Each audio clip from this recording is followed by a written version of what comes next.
को मैं धन्यवाद देता हूँ। आज परमेश्वर का चरणों में आकर प्रभु की आराधना और उसकी स्तुति करने के लिए परमेश्वर ने हमें मौका दिया। इसके लिए मैं परमेश्वर को मैं धन्यवाद देता हूँ। आज का चिंता के लिए हम एक वचन पढ़ेंगे। भजन संगीता 144 उसका पहला वचन। भजन संगीता 144 उसका पहला वचन पढ़ेंगे। धन्य है यहोवा जो मेरी चट्टान है, वो मेरे हाथों को लड़ने और युद्ध करने के लिए तैयार करता है। मैं एक दूसरा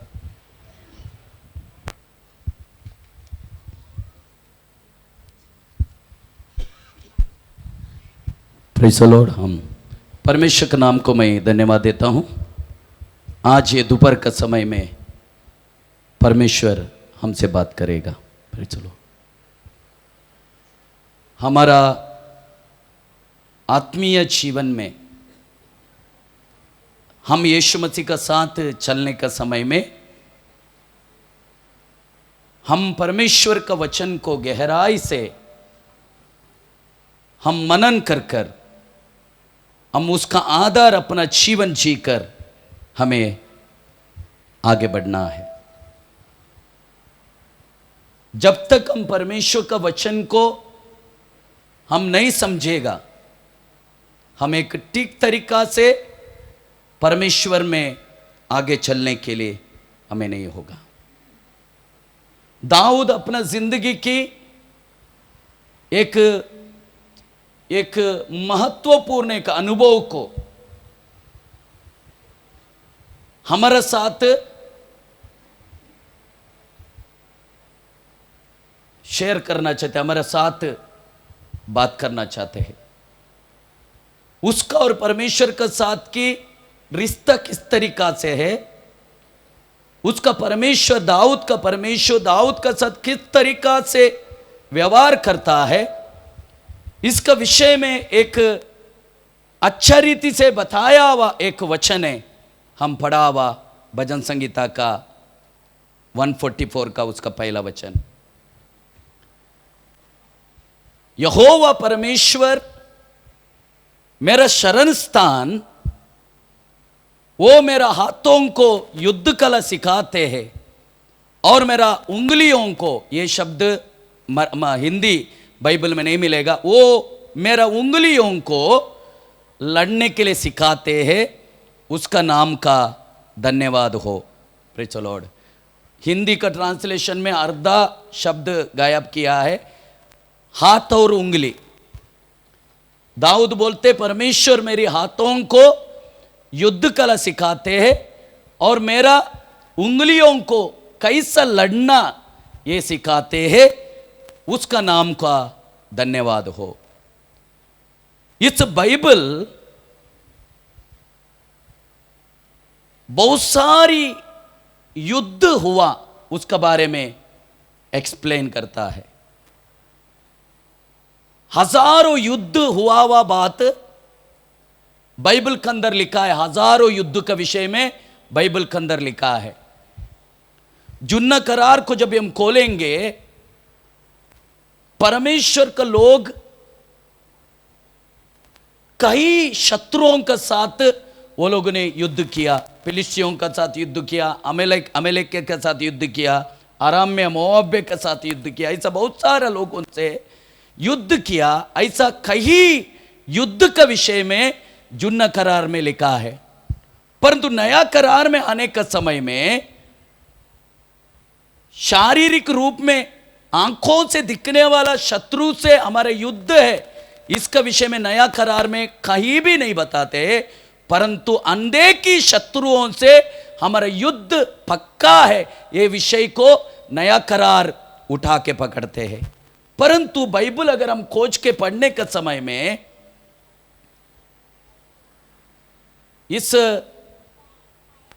इस दुनिया में हुआ कई युद्ध के विषय में हमें लिखा है।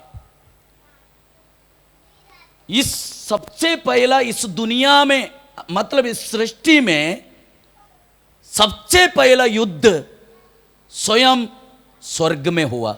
ध्यान से सुनना, सबसे पहले इस सृष्टि में सबसे पहला युद्ध स्वर्ग में हुआ।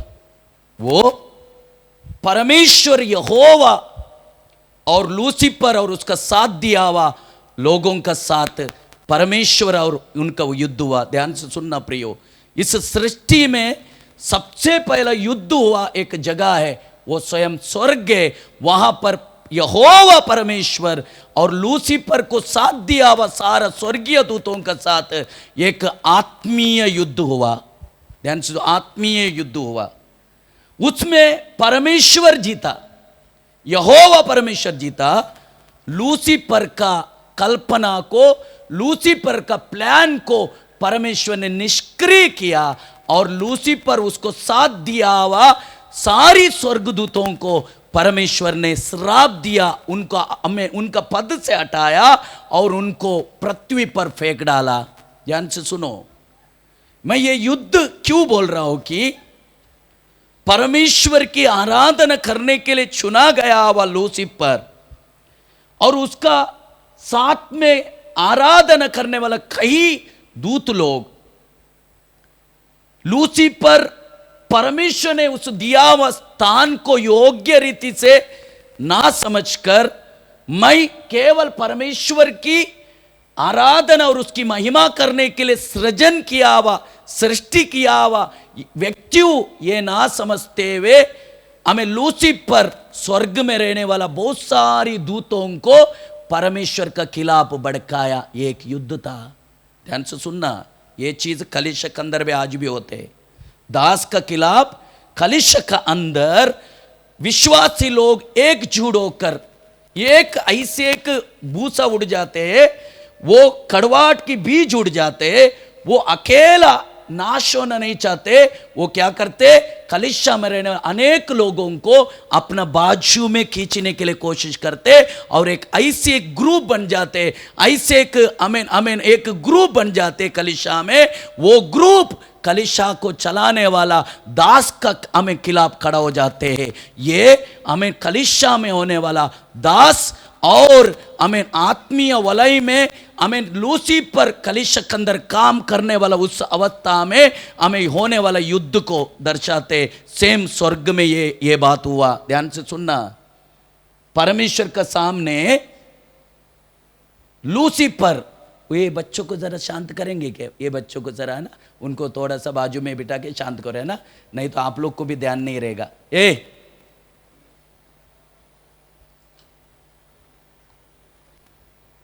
लूसीफर कई स्वर्गीय दूतों को अपना बाजू में लेके परमेश्वर का खिलाफ काम करने के लिए सोचा। परमेश्वर वो युद्ध में जीता। लूसीफर उसका सेना को परमेश्वर श्राप देके वहां से हटा डाला। ध्यान से सुनो प्रियो, ये इस सृष्टि में हुआ पहला युद्ध है। ये सृष्टि में होने वाला आखिरी युद्ध है, आखिरी युद्ध है इस दुनिया में होगा, वो है हर्मगेद्दोन युद्ध। उस युद्ध में ये पृथ्वी का नाश होगा। उसको बोलते तीसरा महायुद्ध, तीसरा वर्ल्ड वार। ये जो हमें प्रकाशित वाक्य 16 अध्याय में लिखा है, एक महायुद्ध। हमें दुनिया का सारी राजा लोग एक होकर परमेश्वर का हमें लोगों का खिलाफ युद्ध के लिए निकलते, उसको बोलते हर्मगेद्दोन युद्ध। उस युद्ध का द्वारा इस दुनिया पूरा जल के राख हो जाएगा, इस पृथ्वी का अंत होगा उस युद्ध का द्वारा। वो है तीसरा वर्ल्ड वार। ध्यान से सुनना, आज होने वाला ये सब छोटा छोटा वो जो हमें युद्ध है ना, पाकिस्तान इंडिया, हमें इसराइल हमास, हमें यूक्रेन रशिया, ये सब हमें वर्ल्ड वार नहीं है, ये सब छोटा मोटा हमें युद्ध है। परंतु एक तीसरा वर्ल्ड वार होगा, उसमें इस पूरा दुनिया हमें खत्म होगा। ये मैं काले आपको छोटा रीति से युद्ध का बारे में बताया, परंतु हमें आज दोपहर के समय में सीखना है, हमें एक युद्ध लड़ना ये जरूर है। ध्यान से सुनना प्रिय, आज दोपहर के समय में युद्ध, एक यीशु मसीह को पर आप विश्वास करके अगर आप चल रहे हैं तो आपको सामने एक युद्ध जरूर है।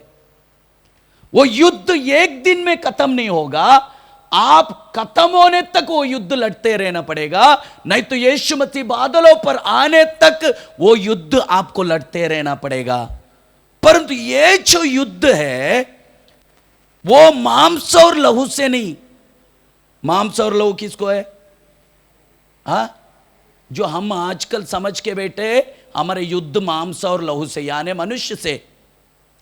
कदापि यीशु मसीह को पर विश्वास किया हुआ लोगों की युद्ध लहू और मांस से नहीं, अर्थात मनुष्य से नहीं, परंतु हमारे युद्ध अंधे की दुनिया में रहने वाला अंधे की शत्रुओं से हमारा युद्ध है। इसका मतलब मनुष्य में से हमारा किसी का भी लड़ाई नहीं है, किसी का भी युद्ध नहीं है। हमारा लड़ाई अंधे की दुनिया में रहने वाला अंधे की शत्रुओं से। ध्यान से सुनना, आपका प्रतिदिन का जिंदगी एक युद्ध है। आपका मन युद्ध भूमि है, आपका मन युद्ध भूमि है। युद्ध करने वाला भूमि आपका मन है। वो मन में बहुत सारी बातें चलते रहते, उस बातों का खिलाफ करने वाला युद्ध है, वो है आत्मीय युद्ध। ध्यान से सुनना प्रियो, आपको कुछ हमें बॉर्डर में जाके हमारे जो सैनिक लोग बॉर्डर का रखवाली कर रहे हैं, बहुत अच्छा कर रहे हैं, उनके लिए हमें प्रार्थना करना है। एक महान बड़ी पहाड़ चढ़ के जाके सब कुछ करना है ऐसा जरूर नहीं है। आपका प्रतिदिन का जिंदगी में आप जहां पर है वहां पर एक युद्ध हमेशा तैयार रहते। वो युद्ध को आपको लड़ने के लिए, सक्षम होने के लिए परमेश्वर आपको सिखाते। ध्यान से सुनना, दाऊद की एक अनुभव है, बड़ा अनुभव। क्या है? परमेश्वर मुझे युद्ध कैसा करना सिखाते और मेरा परमेश्वर मेरा उंगलियों को कैसा लड़ना ये सिखाते। इसके लिए मैं परमेश्वर को मैं धन्यवाद देता हूं। मैं आज कुछ बात आपको बोलना चाहता हूं। हमारा युद्ध की अस्त्र है ना, हमारा युद्ध की अस्त्र अगर हम समझ लिया, ध्यान से सुनो प्रियो, युद्ध का अस्त्र, एक युद्ध करने वालों का व्यक्ति में खुद का प्रोटेक्शन के लिए भी अस्त्र रहते, खुद का प्रोटेक्शन के लिए भी, दूसरा सामने वाला का शत्रु का गला काटने के लिए भी अस्त्र रहते हैं। ये दो टाइप का अस्त्र एक युद्ध करने वाला व्यक्ति का पास रहता है। एक खुद का प्रोटेक्शन के लिए पहनने वाला हमें अस्त्र, उसको बोलते हैं संरक्षण का वस्त्र। उसका बाद शत्रु का मुंडी काटने वाला, शत्रु को उड़ाने वाला अस्त्र भी रहते हैं। दोनों प्रकार का अस्त्र हरेक परमेश्वर का लोगों का जीवन में होना बहुत जरूरी है। ध्यान से ध्यान पूर्वक सुनना, मैं आपको एक बड़ी बड़ी चीज नहीं बताऊंगा।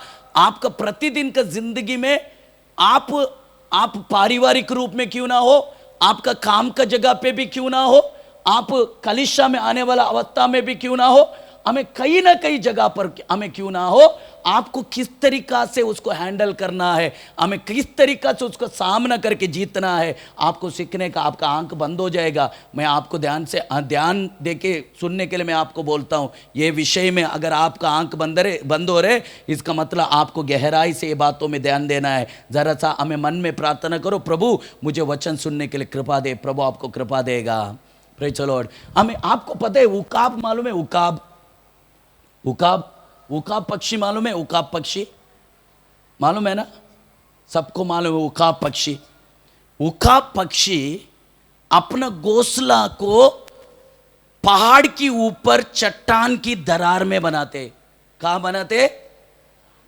हाँ, कौवा का जैसा नीचे कोई भी झाड़ में अपना घोंसला को एक उकाब नहीं बनाते। उकाब अपना घोंसला को पहाड़ की ऊपर चट्टान की दरार के अंदर अपना घोंसला को बनाते।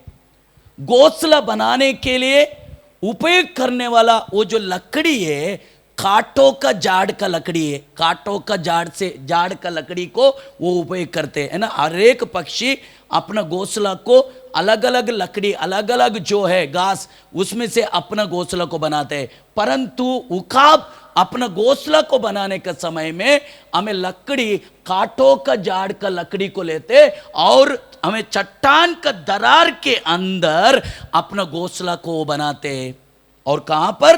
पहाड़ के ऊपर चट्टान की दरार का अंदर हमें जो चट्टान भाग हो चुका है, और वो चट्टान भाग होने के कारण उस चट्टान में हमें नोकीला जगह है, चट्टान में रफने से ऐसी जगह पर हमें कांटों का झाड़ की हमें लकड़ी को लेकर हमें एक घोंसला को तैयार करते और वो घोंसला में रहते और अपना बच्चों को भी वही घोंसला में रखते।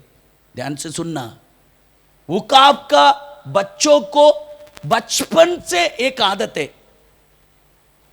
कांटों का मार खाने का।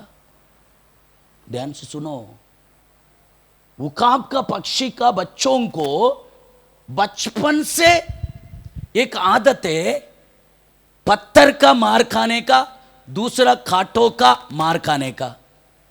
वो मार खाके खाके खाके वो हमें बढ़ते।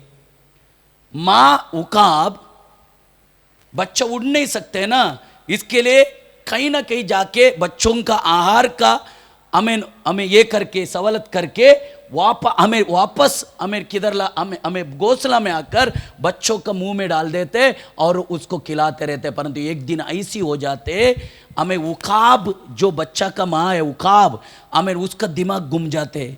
वो क्या करते, खुद अपना बच्चों को रहने के लिए बनाया हुआ उस घोंसला को अपना टोच से, अपना पैर से उठा के फेंक देते। ऐसा करने के समय में बच्चे मां को चेहरे को देखते रहते। कल तक इतना प्रेम करने वाला हमारा मम्मी, आज अचानक हमारा मम्मी को क्या हुआ? हम अच्छे से रहने वाला, ये भले काटे के तो क्या हो गया, रहने वाला इस घोंसला को भी अपना मुंह से, अपना पैर से हमें उखाड़ कर फेंक दिया। अभी हम कहाँ रहेगा? ऐसा माँ का हमें चेहरा देख के सोचते रहते। तुरंत माँ अपना पंखों को हमें फैला के बच्चों को इशारा देते, तुम लोग हमें आओ और मेरा पंखों के ऊपर बैठ जाओ। इशारे से समझ लेते हैं बच्चे, हमारा माँ बोल रहे पंखों को ऊपर हमें बैठने के लिए, हमें पंखों को कर बिठाकर बच्चों को लेके हमें ऊपर की तरफ जाते, आसमान की दूर दूर तक जाते, वहां जाकर बच्चा को अपना पंखों से जड़कर नीचे डाल देते।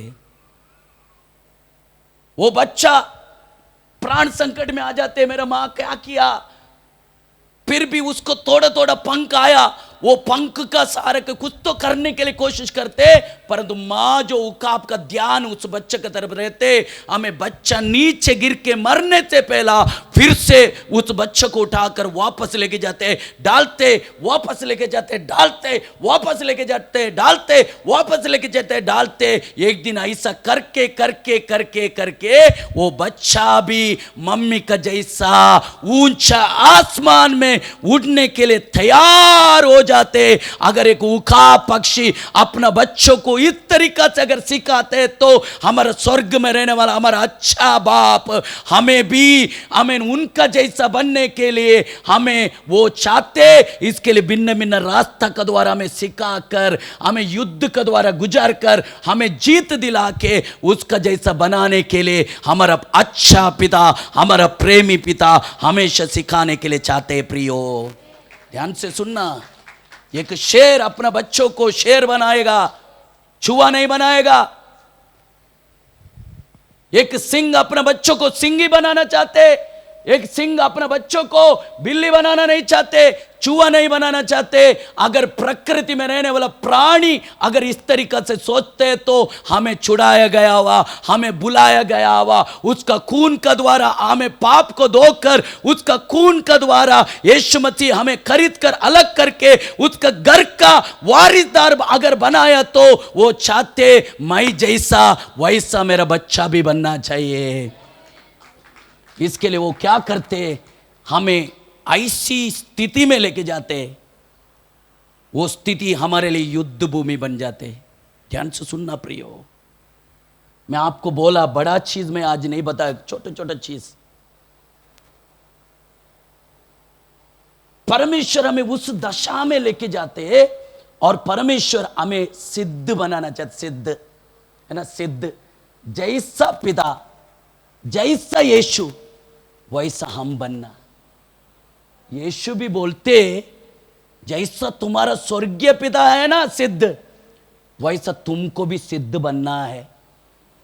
मत्ती सुसमाचार 5 अध्याय का 48 वचन में यीशु बोल रहे जैसा तुम्हारा स्वर्गीय पिता सिद्ध है वैसा ही तुमको भी सिद्ध बनना। हमारा लक्ष्य क्या है, हमारा उद्देश्य क्या है, परमेश्वर ने हमें बुलाया हुआ मेन रीजन क्या है? मेन रीजन ये है, हमें मत्ती 5 का 48, इसीलिए चाहिए कि तुम सिद्ध बनो, चाहिए कि तुम सिद्ध बनो जैसा तुम्हारा स्वर्गीय पिता सिद्ध है। मराठीमध्ये जरा वाचणार का जरा हे वचन?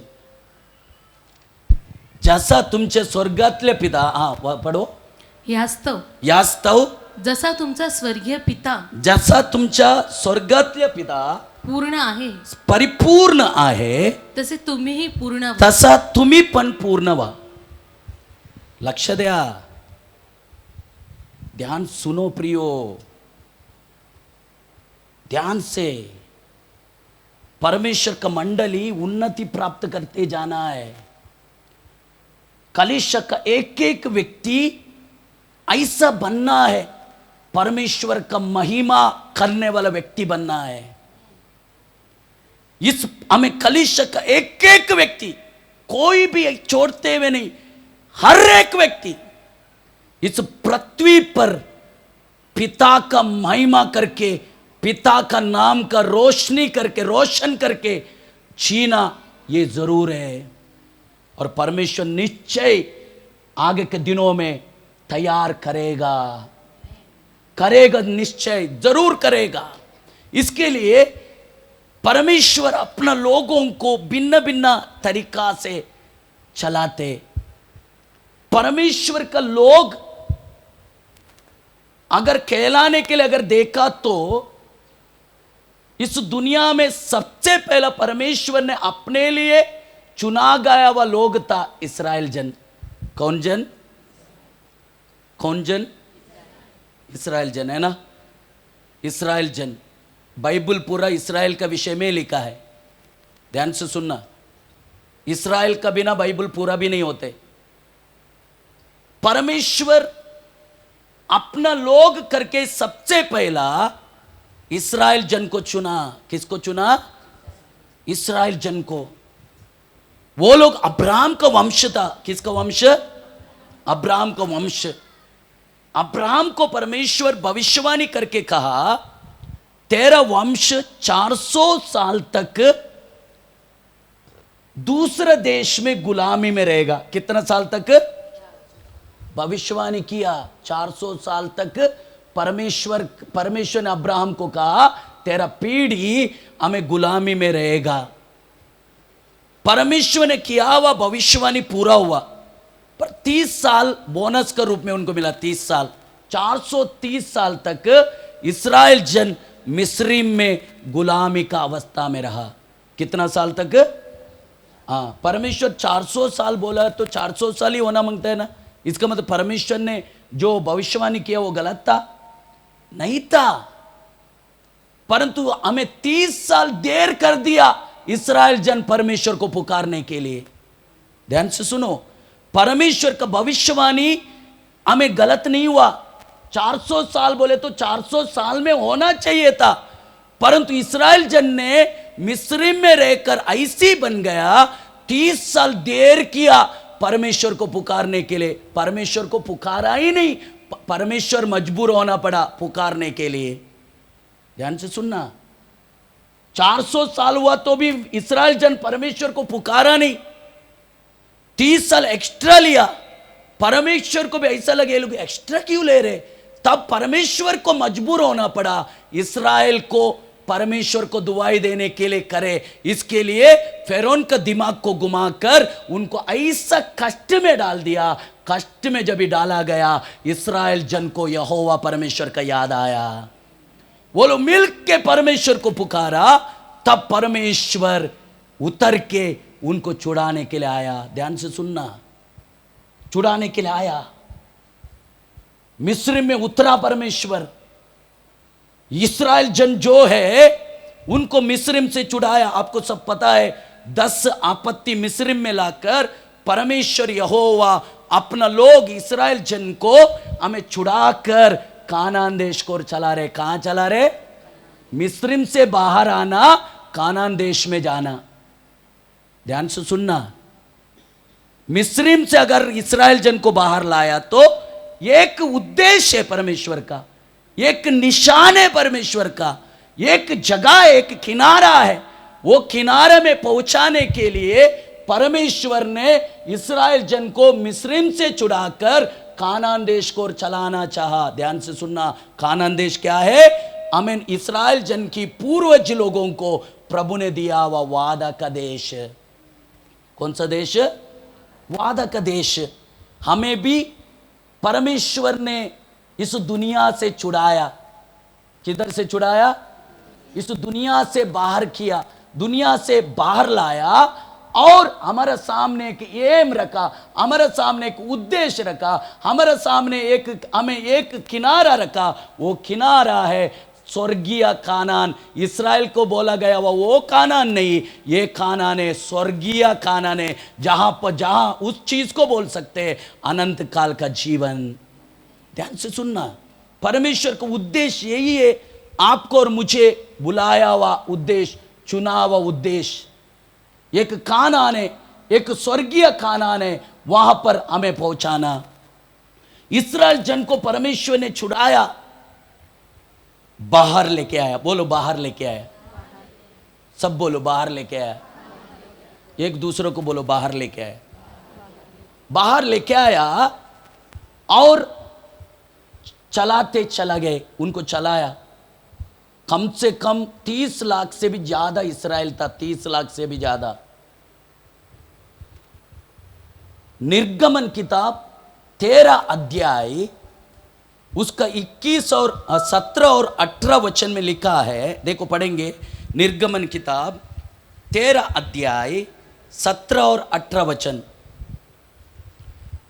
जब फिरौन ने लोगों को जाने की आज्ञा दे दी, तब यद्यपि पलिश्तियों के देश में होकर, पलिश्तियों के देश में होकर जो मार्ग जाता है वो छोटा था, तो भी परमेश्वर ये सोचकर उनको उस मार्ग से नहीं ले गया कि कहीं ऐसा न हो कि जब ये लोग लड़ाई देखे तब पछताकर मिस्र को लौट जाए। इसलिए परमेश्वर उनको चक्कर खिलाकर लाल समुद्र के जंगल के मार्ग से ले चला और इस्राएली पाती बांधे हुए मिस्र से निकल गए। ध्यान से सुनना प्रियो, ध्यान से। इस्राएल जन मिस्र से बाहर आया, परमेश्वर उनको लेके चल रहे। बोलो परमेश्वर उनको लेके चल रहे। बोलो यस। जाना है कानान देश में। एक ऐसा रास्ता है, वो फिलिस्तियों का देश का अंदर से जाने वाला एक शॉर्टकट रास्ता है। कौन सा रास्ता है? परंतु परमेश्वर वो शॉर्टकट रास्ता में नहीं लेके गया, परंतु परमेश्वर घुमा के जंगल और मरुभूमि को होकर लाल समुद्र में सामने जाके खड़ा कर दिया। ध्यान से सुनना, शॉर्टकट रास्ता होते हुए भी परमेश्वर ने उनको घुमाया। हिंदी में लिखे चक्कर खिलाया। क्या खिलाया? अभी चक्कर खिलाया। चक्कर आने के टाइम आपका दिमाग कैसा घूम जाते है ना? मराठी में जरा पढ़ो, उसमें क्या लिखा है? चक्कर खिलाया ऐसा लिखा है क्या, या शक्कर खिलाया लिखा है? देखो हाँ पढ़ो 13 का 17-18 निर्गमन 13 का 17-18 फारोने फारोने लोकात जाऊ दिले हाँ तेव्हा हा. पलिष्टी लोकांच्या देशाची वाट हा. जवळची असूनही जवळचे असूनही देवाने त्यांना देवाने त्यांना त्या वाटेने जाऊ दिले नाही, त्या वाटेने जाऊन दिले नाही. कारण लढाई दिसताच हा लोक माघार घेऊन हा मिस्राकडे परत जातील हा असे देवाला वाटले. हा म्हणून हा. वळसा घेऊन हा त्याने त्यांना रानाच्या वाटेने हा तांबड्या समुद्राकडे नेले. हा इस्रायल लोक हा. मिसर देशातून हा. लढाईला सज्ज होऊन हा. बाहेर निघाले. इस्राएल जन लड़ाई को तैयारी करके मिस्रिम को छोड़ा और परमेश्वर लेके जाने का समय उनको शॉर्टकट रास्ता में लेके जा सकता था, परंतु परमेश्वर उनको जंगल को और घुमा घुमा के लेके गया. ध्यान से सुनना, शॉर्टकट रास्ता है ना, सबको अच्छा लगता है ना, शॉर्टकट है ना, सब शॉर्टकट में होना बहुत अच्छा लगता है. शॉर्टकट है ना, इतना टेक्नोलॉजी बढ़ गया, सब काम शॉर्टकट में करके सबसे बड़ा सिर दर्द हो गया. है कि नहीं, है कि नहीं, सिर दर्द हो गया ना. मैं सुबह आज सोच रहा था, अचानक मेरे मन में आया, एक ऐसी समय था मोबाइल ना रहने वाला दुनिया था ना. हमारा पूर्वजों को पूछेगा, वो लोग बोलेगा हमारे एक समय था मोबाइल नहीं था, फिर भी हम लोग जिंदगी जिया. अभी तुम लोग अभी का पीढ़ी तुम लोग मोबाइल को ही खाना हमें समझ के रखा है. क्यों, खाना खाने के में भी मोबाइल चाहिए, वॉशरूम में जाके बैठने के में भी मोबाइल चाहिए. मोबाइल के बिना किसी को भी कुछ भी नहीं होता है ना. सोने के टाइम में भी हमें सिर के नीचे मोबाइल चाहिए. इसके लिए हम जैसा लोगों को देख के पहला का लोग बोलते हम एक समय जी रहा था, हमारा समय में कोई मोबाइल नहीं था, कुछ भी नहीं था, फिर भी हम लोग निश्चिंत होकर जी रहा था. एक इंसान जल्दी जल्दी होने के लिए जो भी कुछ आविष्कार किया, उसमें से नुकसान उसका ज्यादा हुआ कि नहीं. अभी मोबाइल को देखो, पहला जमाने के लोगों को कुछ भी टेंशन था क्या.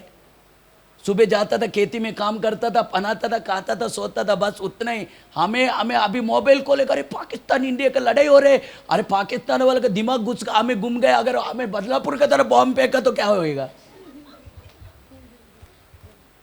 इसके लिए प्रार्थना में आज आया नहीं. देखो गया संडे भी गया, बुधवार को भी नहीं आया, आज भी नहीं आया. बोल नहीं सकते, उसका दिमाग घुमाए तो किधर भी डाल सकते. क्यों, मोबाइल में हम न्यूज़ देखते, मोबाइल में बहुत सारा चीज देखते, मोबाइल में बहुत सारा हमें चीज आते रहते, हम उसको बार बार देखने के कारण हमारा टेंशन को हम बढ़ाते. इसका मतलब मनुष्य ने जल्दी होने के लिए जो कुछ भी बनाया उसका हानि के लिए कारण बन गया. ध्यान से सुनना प्रियो, शॉर्टकट रास्ता ये सबको अच्छा लगते, परंतु परमेश्वर को पसंद नहीं है. इसके लिए परमेश्वर अपना लोगों को घुमाते, क्या करते घुमाते, है ना. जल्दी जल्दी हर चीज मिलना बोले तो बहुत अच्छा है, जल्दी जल्दी मिलना चाहिए, परंतु परमेश्वर ऐसा नहीं करते. परमेश्वर हर चीज को सोच समझ के एक समय को नियुक्त करके थोड़ा देर करके देते हमें. इसका मतलब परमेश्वर यही चाहते, ये सिचुएशन में मेरा बच्चा क्या करेगा. ध्यान से सुनना प्रियो, शॉर्टकट रास्ता जल्दी जल्दी होना ये सबको पसंद है. एक कंफर्ट जोन में रहना, आरामदायक की वलय में रहना हर एक मनुष्य को अच्छा लगते, विश्वासियों को भी अच्छा लगते. एक कंफर्ट जोन, एक क्या बोलते समाधान करा और एक आरामदायक एक जोन वलय में हम हमेशा रहना चाहते. ये मैं और आप चाहते, परंतु परमेश्वर का सोच, हमारा सोच जमीन और आसमान का फर्क है. कदापि परमेश्वर नहीं चाहते हम एक कंफर्ट जोन में रहे. ध्यान से सुनना, एक आरामदायक वलय में एक जगह पर तुम रहना, ये परमेश्वर नहीं चाहते। परमेश्वर आपको, अगर आप ऐसा चाह रहे, परमेश्वर आपके लिए यही कोशिश करेगा, आपका उस जोन को तोड़ डालेगा परमेश्वर। क्योंकि प्रभु का लोग कंफर्ट जोन में रहना प्रभु पसंद नहीं है। अगर आप चाहते कंफर्ट जोन में मेरा सब कुछ अच्छा हो, सॉरी टू से, मैं आपको सॉरी बोलना चाहता हूं, आपको परमेश्वर तैयारी करना नहीं पाएगा। आपको परमेश्वर तैयार करना चाहते हैं, आप एक ही चीज बोलने का, क्या बोलने का? प्रभु जो तू चाहेगा वही करते जाना मेरा जीवन में। मेरा जीवन में मेरा मर्जी नहीं, मेरा जीवन में तेरा मर्जी पूरा होने के लिए मैं अपने आप को सौंपता हूं। प्रभु जो कुछ मेरे जीवन में होगा वो आपका मर्जी पूरा होना चाहिए। अगर उनका मर्जी पूरा होना है, आप अपने आप को उनका हाथ में सौंपा, आपको एक ही करना है, निश्चिंत रहना है। पूजा बहन ध्यान से सुनना, आरामदायक जोन, आरामदायक जोन, आरामदायक वलाई में रहना बहुत अच्छा लगते है, पर प्रभु को अच्छा नहीं। प्रभु आपको घुमाएगा, जल्दी पहुंचेगा ना, शॉर्टकट है ना, नहीं। परमेश्वर आपको जंगल की तरफ लेके जाएगा, परमेश्वर आपको मरुभूमि की तरफ लेके जाएगा, ऐसी जंगल में आपको लेके जाके बिठाएगा, रखेगा। आप चारों तरफ देखेगा, वहां पर घना जंगल है, जंगल के बीच में कुछ भी रास्ता आपको दिख रहा नहीं, एक ही दिख रहे पेड़ पेड़ पेड़, और सूरज का किरण भी उस जंगल का अंदर नहीं गिर रहे। हमें फिर भी परमेश्वर चाहते वही हमें वहां से ही तुझे चलना है। हमें क्यों चलना है? अगर वहां से तू चलेगा, निश्चय तू मेरा जैसा बनने के लिए तुझे मौका मिलेगा। ध्यान से सुनना, इस्राएल जन को परमेश्वर ने घुमा घुमा के लेके गया जंगल में। मैं आपको बोलता हूं, जंगल में आप एप्पल मांगेगा, एप्पल मिलेगा? हाँ निकिता, जंगल में आपको एप्पल खाने की इच्छा हुआ, गुप्ता भाई आप एप्पल मिलेगा जंगल में? है? मरुभूमि में आपको चोकोबार खाने की इच्छा हो, उधर चोकोबार मिलेगा? हो चोकोबार खाने वालों वेश,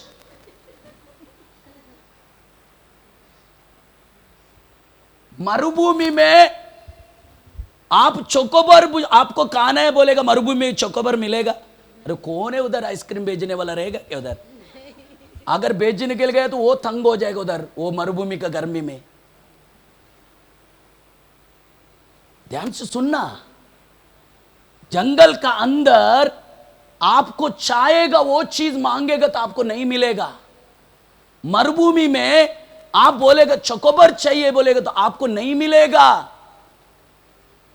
इसका मतलब आपको जो इच्छा हो रहे, परमेश्वर आपको ना देकर आपको लड़ाई करने के लिए सिखाएगा। मैं बोला ना, आपका प्रतिदिन का जिंदगी एक युद्ध है।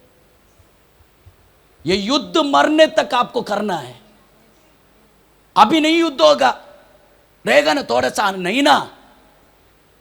पाकिस्तान का बॉर्डर में रहने वाला इंडिया का हमें हमारा जवानों को पूछना चाहिए, आप लोग कैसा रहते हैं? हम रात को भी सोता नहीं, हम लोग खड़े खड़े रहते हैं, हमें बंदूक लेके रहते हैं, क्योंकि आगे जो शत्रु है थोड़ा दिमाग घुमा हुआ शत्रु है, वो कभी भी अटैक कर सकते हैं। वो अटैक करने के समय में मेरा देश को मुझे बचाना है, इसके लिए मुझे जागते रहना है।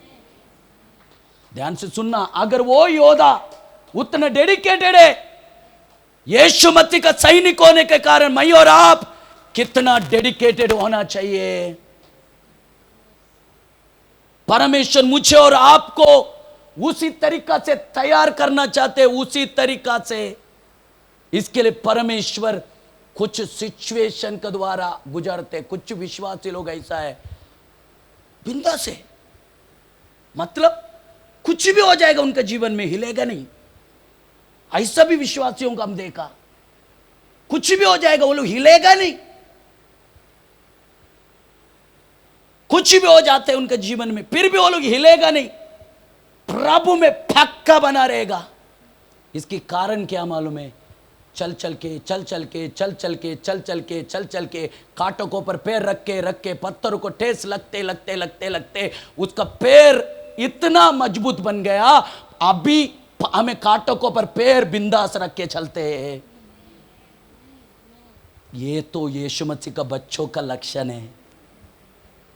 ध्यान से सुनना प्रियो, इस्राएल जन को परमेश्वर मिस्रिम को और चला, मिस्रिम से कानान देश को और चला रहे। परंतु मैं आपको बोलूं, जंगल में गया वो लोग, मरुभूमि में गया, परंतु उनका एक सबसे बड़ी बात क्या था मालूम है? बहुत भयानक बात था, वो महान बात था। क्या था मालूम है? हम उसको पढ़ेंगे। हमें निर्गमन 13 अध्याय उसका 21 और 22 वचन, निर्गमन 13 अध्याय उसका 21 और 22। और यहोवा उन्हें दिन को मार्ग दिखाने के लिए मेघ के खंबे में और रात को उजियाला देने के लिए आग के खंबे में होकर उनके आगे आगे चला करता था, जिससे वे रात और दिन। बस अभी देखो, वो लोग जंगल को और जाना पड़ा, वो लोग को मरुभूमि की तरफ जाना पड़ा, परंतु उनका बीच में एक विशेष बात क्या मालूम है? ध्यान से सुनना, उनका बीच में एक विशेष बात यही है कि उनको बुलाया हुआ, उनको छुड़ाया हुआ यहोवा परमेश्वर उनका आगे चल रहे। कौन आगे चल रहे? उनको बुलाया, उनको मिस्रिम से छुड़ाया, वो यहोवा परमेश्वर किसका आगे चल रहे? यस, यही था उनका बीच में एक विशेष बात। हमारा यात्रा में भी परमेश्वर हमारा साथ है कि नहीं? अरे बोलो ना, वो भी डाउट हो रहेगा। एक दूसरे के चेहरे देख के पूछ रहा है क्या? एक दूसरे के चेहरे देख के पूछ रहा है क्या? इस्राएल की यात्रा में परमेश्वर उनका आगे चल रहा था। मरुभूमि में जाना पड़ा, जंगल में जाना पड़ा, परंतु स्वयं परमेश्वर उनका आगे चल रहे। मैं आपको क्या बोलना चाहता हूं, घना जंगल है, किधर से भी रास्ता नहीं दिख रहे, हमें एक भी सूरज का किरण भी वहां पर नहीं आ रहे, परंतु हमें इस्राएल का बीच में एक परमेश्वर है, उसका नाम है मैं और आप आराधना करने वाला यहोवा, उसका नाम है। वो ऐसी परमेश्वर है, जंगल में तुझे हमें मार्ग नहीं दिखेगा ना, परंतु मार्ग ना दिखा तो भी वहां से तेरे लिए एक मार्ग को खोलेगा। वो किरण नहीं दिखा तो भी वही तेरे लिए एक प्रकाश बन के चलाएगा।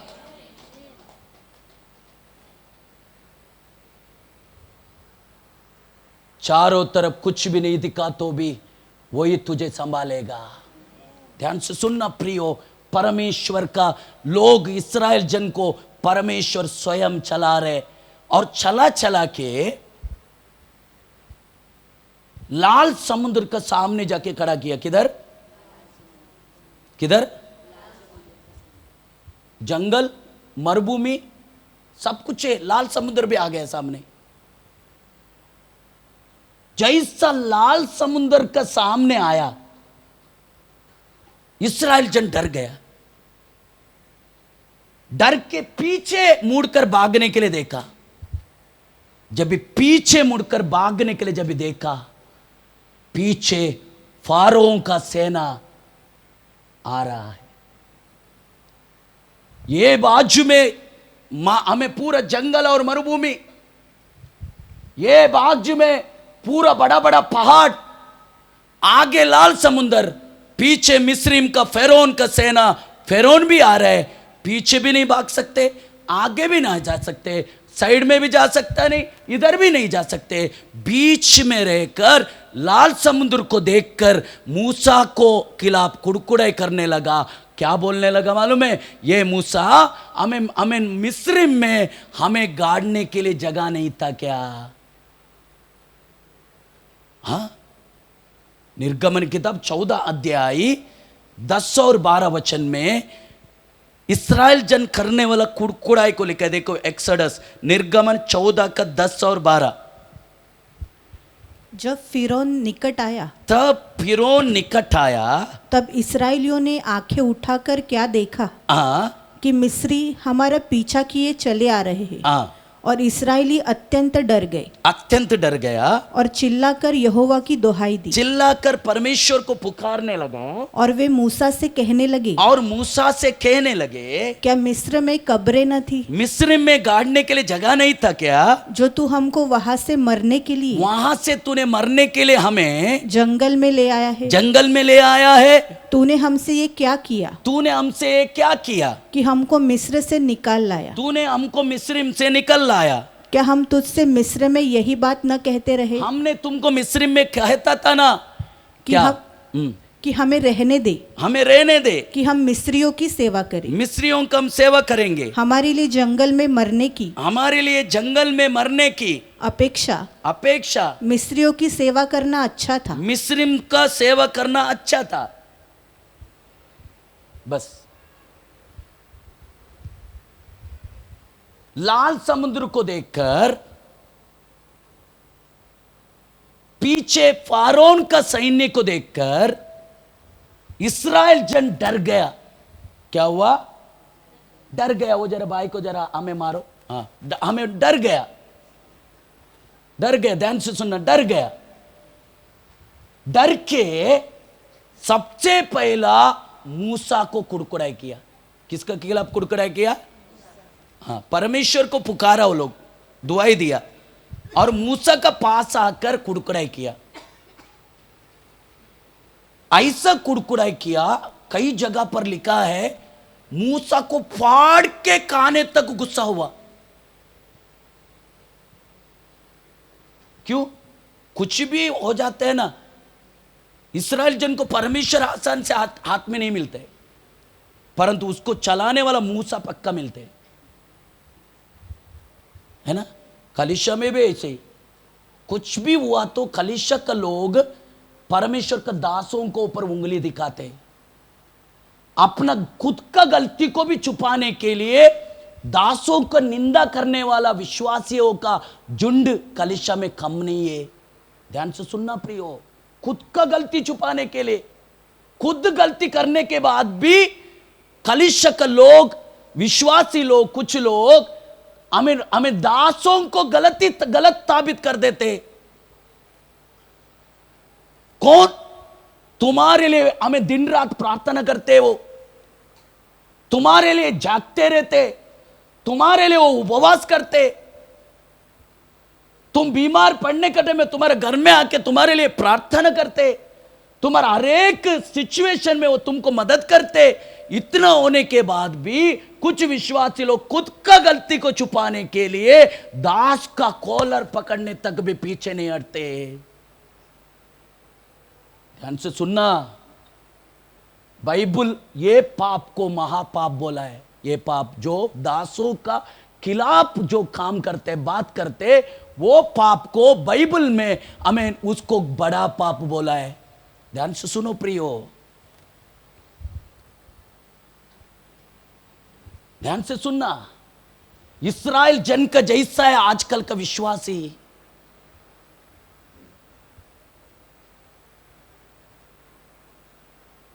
मूसा को देखकर वो लोग कुड़कुड़ाई किया, मूसा को फाड़ के खाने तक गुस्सा हुआ और बोलने लगा, क्या मिस्र में गाड़ने के लिए जगह नहीं था क्या? हम उधर ही था, वो अच्छा था। हम मिस्रिम का गुलामी में रहना ही हमारे लिए अच्छा था। क्यों? ये समुद्र में डुबा के मारने के लिए लाया क्या? मुझे बहुत विशेष लगा ये पढ़ने के टाइम में। मेरे को अंदर बहुत दुख हुआ, बहुत दुख हुआ मेरे को। क्या दुख हुआ मालूम है? मिस्रीम का अंदर रहने का समय में भी इस्राएल जन परमेश्वर का काम अच्छा से जानता है। जैसा हमको मालूम है परमेश्वर का काम कैसा होते, जैसे इस्राएल जन अच्छा से देखा परमेश्वर का काम कैसा है। मिस्रीम में 10 बाधा परमेश्वर ने मिस्रीम को ऊपर भेजा, परंतु मिस्रीम का अंदर रहने वाला, गेर्शोन सीमा में रहने वाला इस्राएल के ऊपर एक भी बाधा नहीं आया। निर्गमन किताब 7 अध्याय से लेके 12 अध्याय तक आप पढ़ो, घर में जाके पढ़ो। इधर पढ़ेगा तो पूरा आप ही ले लेगा सब समय, क्योंकि इधर ही पढ़ते हैं हम, घर में पढ़ता नहीं। परंतु मैं आपको होमवर्क देता हूं, उधर लिखो, हमें HW लिखो, हमें कौन सा 7 अध्याय से लेके 13 अध्याय तक आप पढ़ो। किधर जाके? हाँ विजय सिस्टर, घर में जाके पढ़ो। हाँ ठीक है। मैं उनको बुला रहे था, आप मत सोचना उनको ही बोल रहे, सबको बोल रहे। मेरे का आदत है कुछ लोगों का नाम बुलाता हूं, मेरे को अच्छा लगता है। ऐसा मत सोचना किसका भी नाम बुला रहे तो वही, हाँ वो उसके लिए बोला, ऐसा मत सोचना। आप सबके लिए, हम सबके लिए बोला गया। इस्राएल जन आंखों से परमेश्वर का कामों को देखा। मुझे सबसे भयानक लगा आखिरी बाधा, मिस्रीम का सारा पायलोटा बच्चा लोग मार गिरा गया, गौशाले में बांधा गया हुआ सारा जानवर की पहला, मनुष्य का पहला बच्चा मार गिराया गया। परंतु सारी मिस्रीम का घर में छाती पीट के रोने की आवाज आने के समय में इस्राएल का तंबू में खुशी, आनंद और जय जयकार की गीत सुनाई दे रहा था। ध्यान से सुनो, क्यों? परमेश्वर ने किया हुआ काम वैसा था। मैं तो एक चीज बोला, आप सब पढ़ के देखो, 10 बाधा इस्राएल को भेजा, सॉरी मिस्रीम को भेजा, परंतु इस्राएल जन आराम से सो रहा था। उस समय में सो रहा था। ये सब हमें इस्राएल जन ने देखा है। इतना बड़ा काम परमेश्वर ने कल का दिन किया तो आज के दिन वो नहीं करेगा क्या? उसका शक्ति कम होगा क्या? कल का दिन वो किया तो आज भी करेगा, वो आने वाला कल भी करेगा तेरा जीवन के लिए।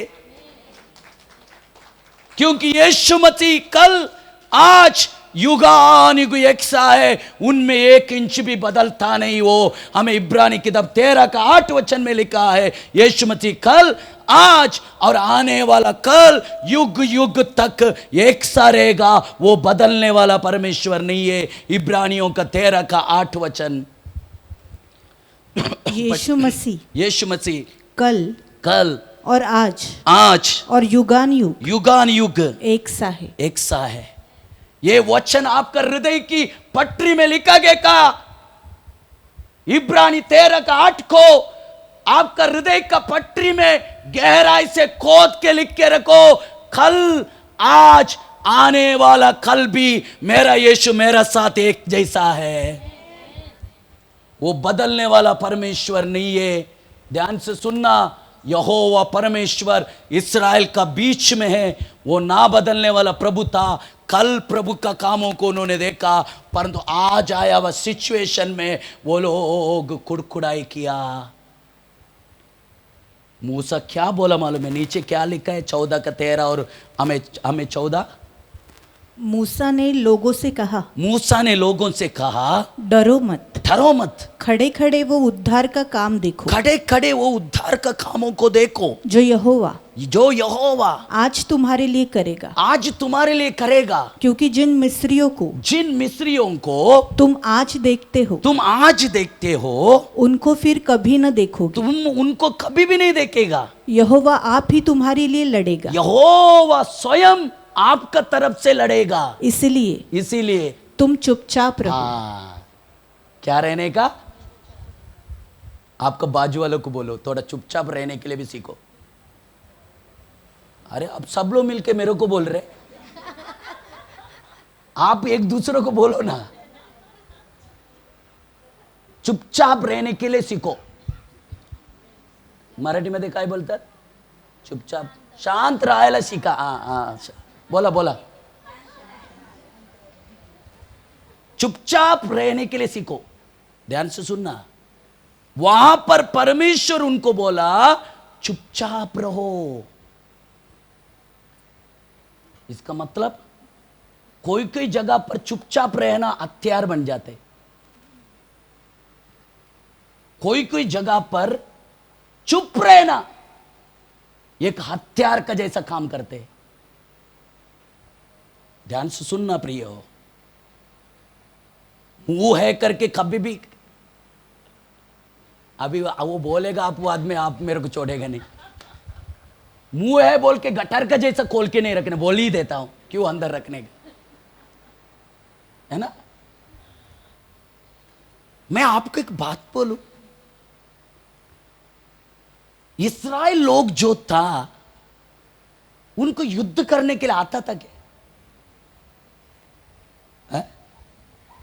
बोलो ना. इस्राएल जन को युद्ध करने के लिए आता था? अरे बोलो ना. क्योंकि उनको मालूम नहीं युद्ध करना, क्योंकि उनको केवल ईंट बनाना मालूम है. उसमें मास्टर है लोग. उसमें एक इंच भी उधर इधर नहीं होगा, बराबर साइज का बनाएगा. पर युद्ध कैसा करना ये इस्राएल जन को मालूम नहीं, परंतु मिस्रीम को पक्का मालूम है. और इस्राएल का लीडर मूसा को भी मालूम है युद्ध क्या होता है. क्यों? 40 साल तो वो धक्का खाया था उधर मिस्रीम में. मिस्रीम लोग अपना बच्चों को अच्छा लड़ने के लिए सिखाते हैं.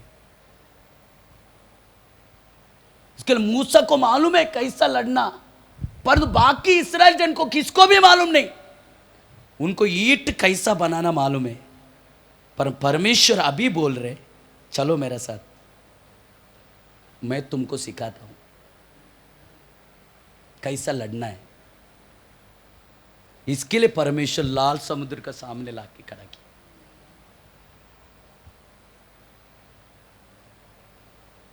ऐसे सीखता है क्या? ऐसे सीखा होता हम कभी का सीखना चाहिए था. परमेश्वर को मालूम है ये लोग ऐसा सीखने वाला जाति नहीं है. इनको लाल समुद्र का सामने खड़ा करना है, पीछे फेरोन का सैन्य को डालना है, यहां पहाड़ को खड़ा करना है, देखना है ये लोग क्या करेगा.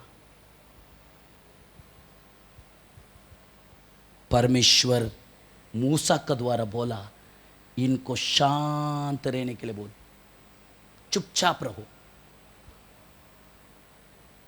मैं आपको बोलूं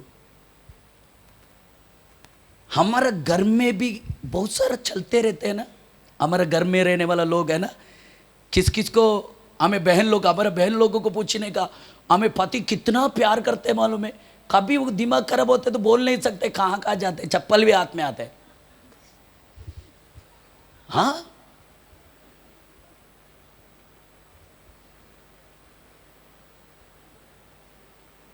हाँ ना. एक बहन को एक भाई क्या करते मालूम है, घर से बाहर लेके जाते और रोड में चप्पल से मारते. मैं हंसने के लिए नहीं बोल रहा हूं, मेरे को तकलीफ भी हो रहा है वो बहन के विषय में. वो मेरे को बोलते आप मैं अभी क्या करूं, ज्यादा कुछ नहीं करने का. आपका ज्यादा ये 32 दिखाते हैं ना, 32 दिखा के अंदर रहने वाला वो सेना को बाहर लाते हैं ना. 32 सेना है, उसका बीच में एक है बड़ा. इसको थोड़ा सा शांत रखने का, ज्यादा कुछ नहीं होगा. पति ऐसा करना भूल जाएगा.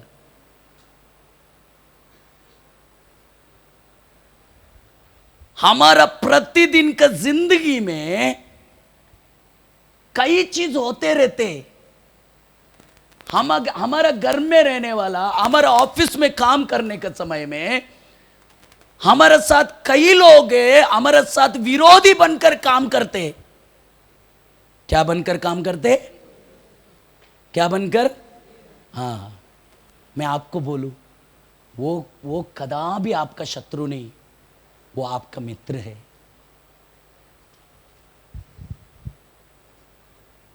हमारा लड़ाई उस व्यक्ति से नहीं जो आपको सता रहे। आपका घर में कई विरोध बात आपका खिलाफ बोलते हैं लोग, आपका पति आपको सताते, आपका पत्नी आपको सताते, आपका बच्चे लोग आपको सताते, पर मैं आपको बोलना चाहता वो लोग आपका शत्रु नहीं है। हमारा लड़ाई उस व्यक्ति से नहीं है, हमारा लड़ाई उसका अंदर रहने वाला बुराई से है। पर हम उल्टा हो जाते हैं, हम उस व्यक्ति से लड़के बैठते। हमारा लड़ाई उस व्यक्ति से नहीं, परंतु हमारा लड़ाई उस व्यक्ति का अंदर रहने वाला बुराई से, चुपकर बैठा हुआ अंधकार की शक्ति से। बुराई की लड़ाई भलाई करके ही जीत सकते हैं, बुराई का लड़ाई बुराई से जीत नहीं सकते। नहीं समझा? बुराई को बाइबल बोलते भलाई का हथियार उपयोग करके जीतना चाहिए।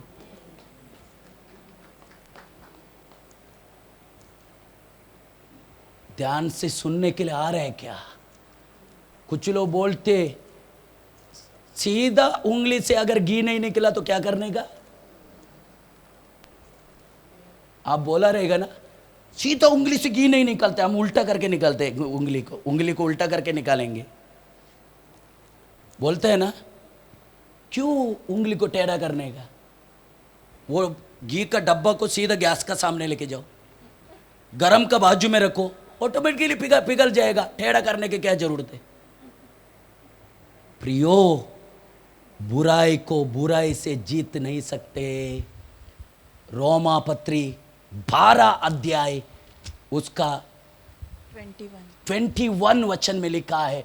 रोमन्स 12 का 21 में लिखा है। हाँ, बुराई से न हारो। बुराई से हारना नहीं है आपको, ध्यान देना। बुराई होते रह रहा तो आपको हारना नहीं, परंतु जीतना कैसा? परंतु भलाई से बुराई को जीत लो।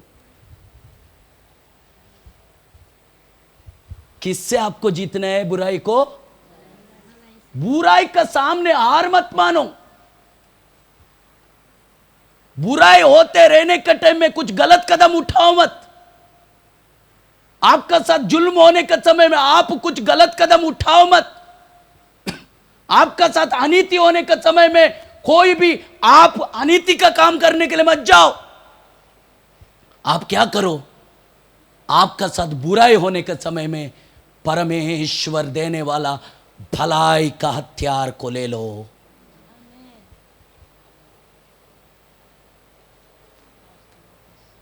मैं आपको एक बहन का गवाह बताता हूं। स्मिथ विगल्सवर्थ करके एक प्रभु का दास था, स्मिथ विगल्सवर्थ। इंग्लैंड की एक अच्छा प्रभु का दास। ध्यान से सुनना। 18 सेंचुरी में उन्होंने परमेश्वर के लिए बड़ा काम किया, परंतु वो विश्वास में आने से पहला क्रूर व्यक्ति था, क्रूर, कठोर और क्रूर व्यक्ति।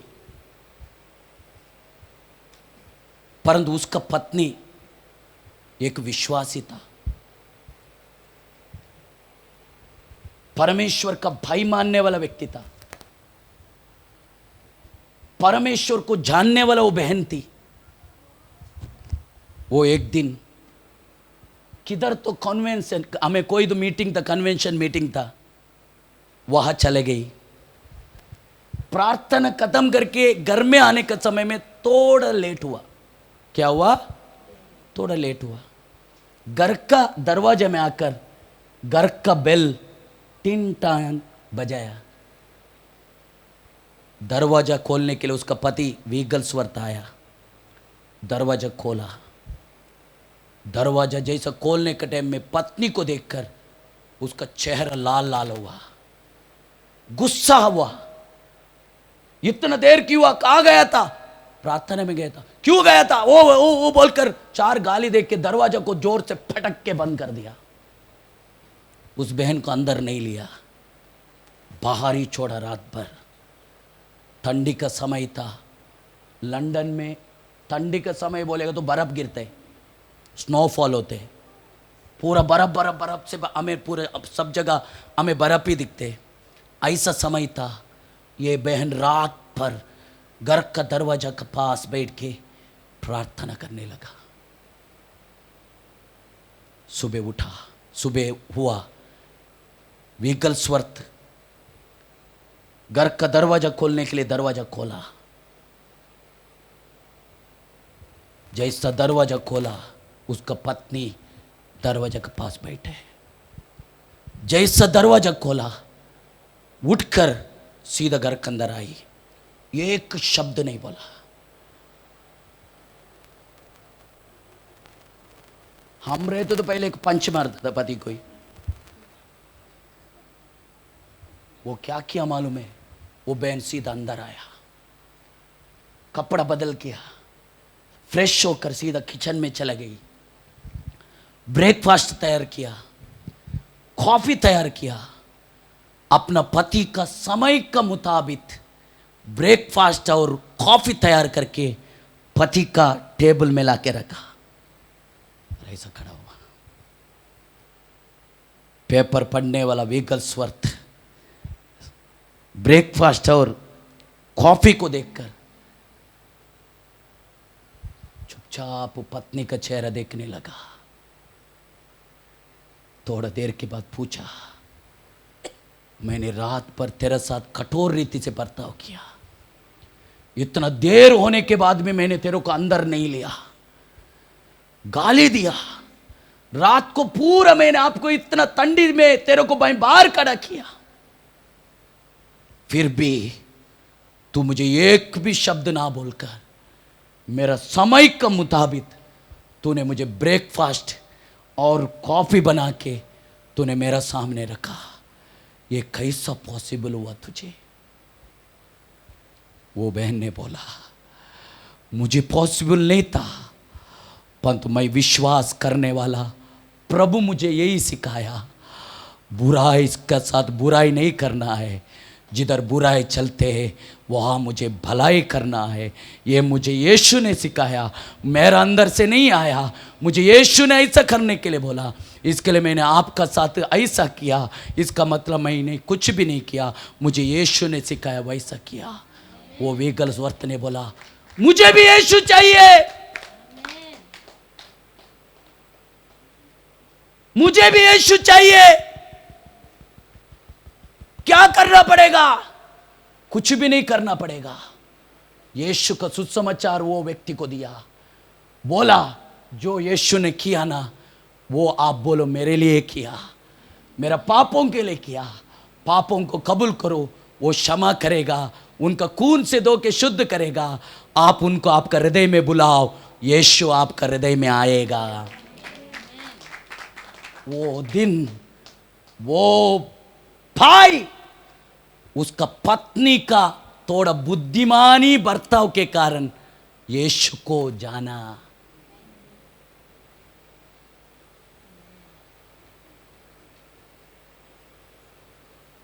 आपको पता है वो प्रभु का दास 21 डेड बॉडी को जिलाया उनका सेवकाई में, 21 डेड बॉडी को। आप गूगल में जाके पूछो स्मिथ विकल्सवर्त, मेरे पास किताब है कन्नड़ा में, हमें परंतु आपको कुछ हमें फायदा नहीं, मैंने उसमें पढ़ा, उनका एक एक गवाह उन्होंने किया हुआ सेवकाई का गवाह उसमें लिखा है। मैं पढ़ने के टाइम में मैं हिल गया, परंतु मुझे बहुत अच्छा लगा उसका पत्नी का गवाह। आपका घर में आप करने वाला भलाई का काम एक टेढ़ा व्यक्ति को भी सही बना के खड़ा कर सकते हैं। इसके लिए पत्रस बोलते, पहला पत्रस 3 अध्याय का पहला वचन में, हे बहनों अपना अपना पति का अधीन में रहो। तुम्हारा पति हो सकते अभी तक यीशु को नहीं स्वीकार किया, परंतु तुम्हारा निर्मल पवित्रदाई तुम्हारा अच्छा स्वभाव के कारण वो भी यीशु का तरफ खींचा जा सकता है।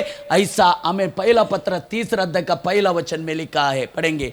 पहला पत्र 3 का पहला, हे पत्नियों, हे पत्नियों, तुम भी तुम भी अपने पति के अधीन रहो, अपना पति के अधीन में रहो, इसलिए इसीलिए कि यदि इनमें से कोई ऐसे हो इनमें से कोई ऐसे हो जो वचन को न मानता हो, वचन को ना मानता हो, तो भी तुम्हारे भय सहित, तुम्हारा भय समेत पवित्र चाल चलन को पवित्र देखकर, चाल चलन को देखकर बिना वचन की अपनी अपनी पत्नी के चाल चलन के द्वारा पत्नी के चाल चलन के द्वारा खींचा जाए, तुम्हारा श्रृंगार दिखावटी न हो, अर्थात बाल गूंथना, सोने के गहने या भांति भांति के कपड़े पहनना, वरन तुम्हारा छिपा हुआ और गुप्त मनुष्यत्व, नम्रता और मन की दीनता की अविनाशी सजावट से सुसज्जित रहे, क्योंकि परमेश्वर की दृष्टि में इसका मूल्य बड़ा है। नम्रता से रहना, दीनता से रहना, कई सिचुएशन में चुप होना, वो परमेश्वर की दृष्टि में बहुत कीमती है। यशाया 30 अध्याय का 15 वचन में लिखा है, तुम चुप हो जाओ, शांत रहना, वही भलाई है। शांत रहकर मुझ पर विश्वास करना तेरा विजय है। पढ़ेंगे 30 का 15, यशाया 30 का 15।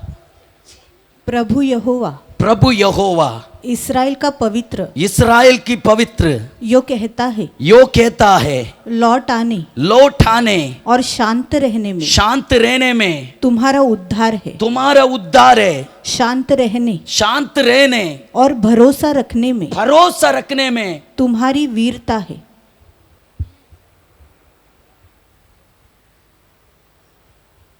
शांत रह के परमेश्वर को पर भरोसा रखना, यही में हमारा जीत है। यही तो चीज इस्राएल जन को बोला, चुप हो जाओ, पहला परमेश्वर को पर भरोसा रखो, तुम्हारे लिए परमेश्वर लड़ेगा।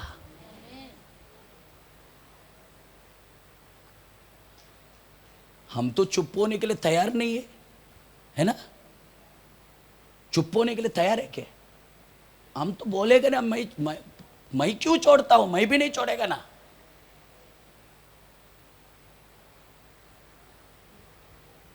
कुछ विश्वासियों के घर में पति पत्नियों के बीच में झगड़ा करके ऐसी सिचुएशन में आया, डिवोर्स तक। वो लोग ठान लिया यही हमारा जीते, पर मैं बोलूं ये हार है, इसमें परमेश्वर का निंदा है।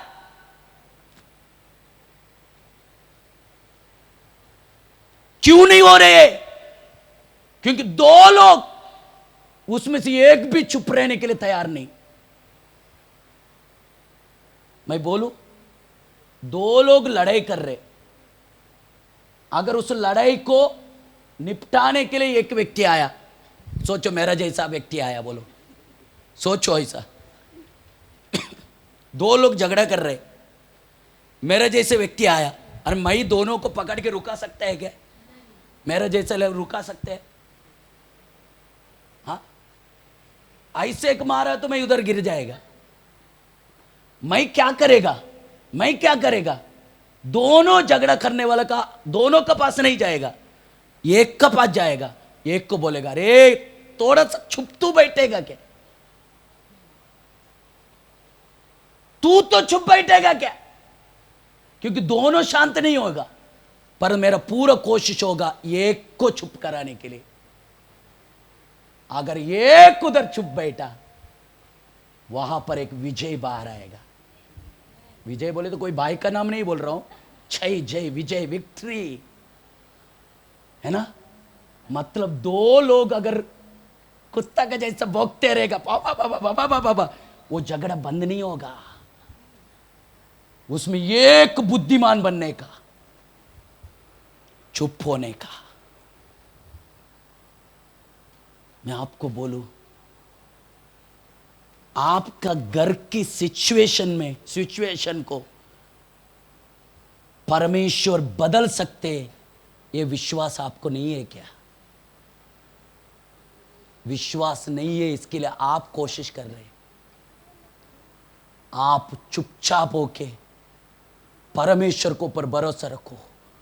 दाऊद बोलते हैं, कुछ लोग रथों को पर भरोसा रखा है, कुछ लोग घोड़ों पर भरोसा रखा है, पर हमारा भरोसा यहोवा का ऊपर है। वही हमें ये सारा बातों से बाहर निकालेगा। भजन संगीता 20 अध्याय के 7 वचन में वही लिखा है, कुछ लोग रथों पर, कुछ लोग घोड़ों का बल पर हम तो यहोवा का बल पर विश्वास रखा है। पढ़ेंगे। किसी को रथों का, किसी को रथों का, किसी को घोड़ों का भरोसा है, परंतु हम तो ऐसा नहीं है। अपने परमेश्वर हम यहोवा तो का केवल हमारा परमेश्वर यहोवा का नाम लेंगे।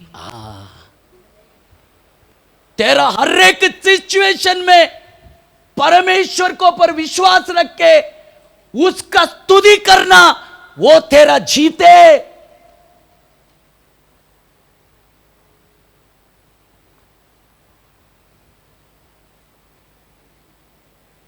प्रभु चुपचाप रहने के लिए बोलते, क्या रहो कि चुपचाप रहो, है ना? क्या रहो? हाँ। ऐसे एक बहन का घर में प्रॉब्लम था। वो बहन ने एक पास्टर के पास गया, अपना कहानी बोल दिया। पास्टर, मेरा और पति का बहुत झगड़ा होता है, एक रात भी अच्छा से नहीं जाते। वो पास्टर ज्यादा कुछ नहीं बोला, एक बोतल में पानी भरा, पानी भर के वो बहन का हाथ में दिया, ये ले लो, ये दवा है। कभी लेने का पास्टर? ये दवा कभी लेने का? अभी लेके जाओ। शाम को पति काम करके तेरा घर में लौटते हैं ना, दरवाजा खोलने के समय में, पति घर का अंदर पैर रखने के समय में ये बोतल में रहने वाला दवा को मुंह में डालने का। अंदर भी नहीं लेने का, बाहर थूकने का भी नहीं। समझा ना? अंदर भी नहीं लेने का, थूकने का भी नहीं, मुंह में रखने का। कभी पति घर में आने के बाद ही करने का। ये अच्छा दवा है। वो खुशी खुशी, अच्छा ठीक होएगा? हाँ पास्टर ठीक हो जाएगा। हमें लेके गया। शाम को पति आया, पति का आवाज आए तो दरवाजा खोली।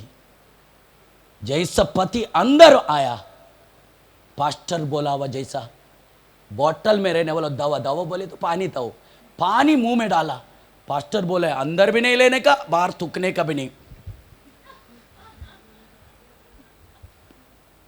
पति अंदर आया, गाली देने के लिए शुरू किया। पास्टर बोला है अंदर भी नहीं लेने का, थूकने के भी नहीं। पति गाली दे रहे, अंदर भी नहीं लेने का, बाहर भी थूकने का नहीं। अगर अंदर लिया नहीं तो थूका, नहीं होएगा, प्रॉब्लम सॉल्व नहीं होगा। मुंह में रखने का। वो बहन अर्ध घंटा अपना मुंह में रखा। पति जितना ताकत उतना गाली दिया। उसका बाद खुद थक के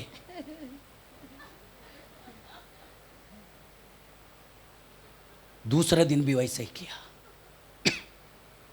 झगड़ा हमेशा के लिए खत्म हुआ। पहला दिन बहन आराम से सो गया, खुशी खुशी पास्टर के पास आया। पास्टर आपका दवा बहुत इफेक्टिव है, बहुत अच्छा दवा दिया आपने। पास्टर भी ऐसा इफेक्टिव है ना? संभलना, मुंह को बंद रखना, मुंह ज्यादा खोलना नहीं। पति तुझे गाली भी दे रहे ना, तू मुंह नहीं खोलने का, चुपचाप रहने का। हमें न बोला, हमें मैं आपको बोलना चाहता हूँ, तुम्हारा जिंदगी में कितना भी स्थिति हुआ होगा, तुम्हारा घर में लोग सताता रहेगा, तुम्हारा पति आपको हमें गलत गलत गाली देता रहेगा, उस समय में आप कुछ भी मत बोलो, चुपचाप रहो। जो बोलना है परमेश्वर को जाके बोलो। परमेश्वर आपका जीवन के अंदर, आपका घर के अंदर एक विजय जीवन जीने के लिए प्रभु आपको मदद करेगा। Praise the Lord. होते ऐसा छोटा छोटा है ना, काम का जगह पे भी ऑनर छोड़ेगा नहीं, तुम जानते। तुम्हारा हृदय को देखने वाला एक है, बैठा है, वो बोल रहे तुम्हारे लिए मैं लड़ेगा। आपका अस्त्र क्या है? विश्वास करके चुपचाप बैठने का पहला, उसका बाद विश्वास करने का। आपको बोलूं, मेरा समय, मैं एक पॉइंट बोला आपको, एक अस्त्र के बारे में बोला, चुपचाप रहना, विश्वास करना। यूहन्ना का पत्री, पहले यूहन्ना का पत्री 5 अध्याय, उसका 4 और 5 वचन पढ़ो।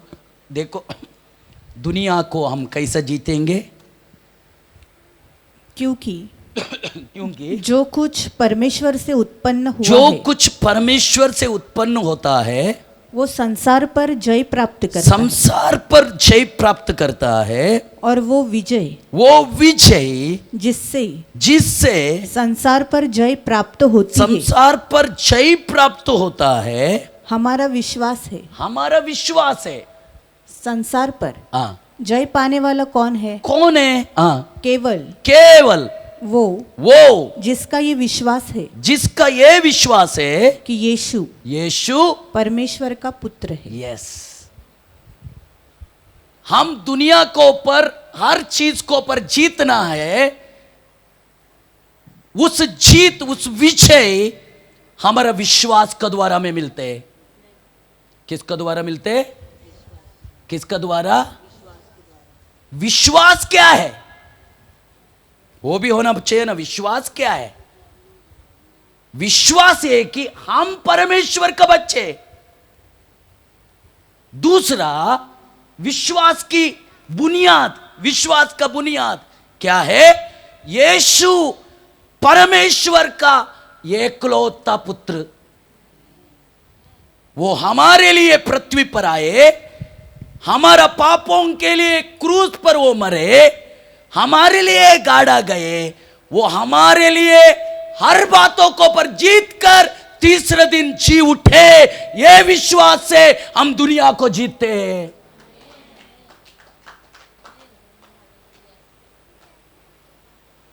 हमारा विश्वास, यही हमारा जीत है। ध्यान से सुनना।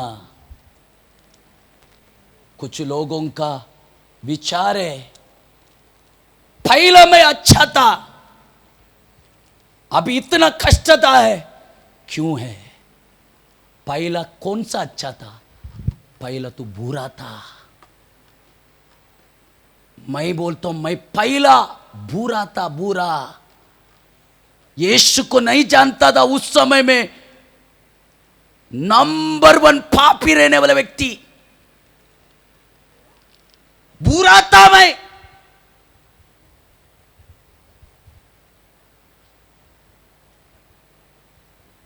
ढंग का कपड़ा क्या पहनने का, वो मुझे यीशु ने सिखाया। ये तो छोटा बात में बोला। ढंग का कपड़ा कैसा पहनने का, ये मुझे यीशु ने हमें सिखाया। इसके लिए मैं बोलता हूं, यीशु से पहला मैं बुरा था, अच्छा नहीं था मेरा। यीशु में आने के बाद ही मेरा अच्छा हुआ। एक इंसान कैसा रहना मुझे यीशु ने सिखाया। अभी थोड़ा बहुत कष्ट आते रहेगा, परंतु मैं मुंह से कुड़कुड़ाई मुझे नहीं करना है, क्योंकि मुझे वैसा दलदल से मेरा यीशु ने उठाया। अभी मेरा इच्छा के अनुसार होवे ना होवे, फिर भी मेरा हृदय की स्वामी केवल यीशु है।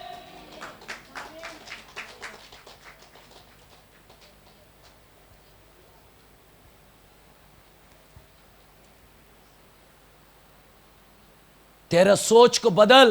पहला अच्छा था, पहला अच्छा नहीं था, अभी अच्छा हुआ तू।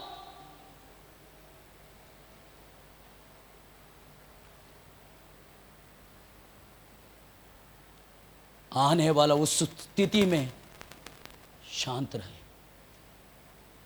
परमेश्वर के ऊपर भरोसा रख। लाल समुद्र में एक मार्ग दिखेगा तुझे। यस, परमेश्वर वहां पर महान काम किया।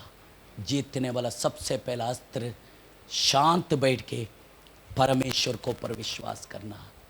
समय खत्म, और 3 विषय है, मेरे पास समय नहीं है, केवल मैं बोलकर बंद करूंगा।